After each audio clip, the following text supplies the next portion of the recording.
amma yanzu wani ya saci kaza sai a kai shi filin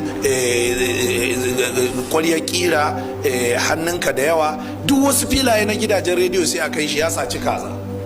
Ga manyan barayi suna sata a ƙasa, har yau waye EFCC ta hukunta? Yanzu gwamnoni 3 ne a cikin kurkuku a America. Gwamnoni 3 su ba su da immunity. Kana gwamna kai laifi sai a kai ka kotu, ya kai a kulle ka a nan kotu sai a cire ka daga gwamnan, shikenan sai a kai ka, an kai dan iska kai kotu. Gwamnoni 3 ne yanzu a kurkukun America. Gwamnoni 3 a kurkukun America. To kuma mun ce irin dimokuraɗiyyar su muka aro, amma haka ta sai a ce tamu jaririya ce, tamu jaririya ce amma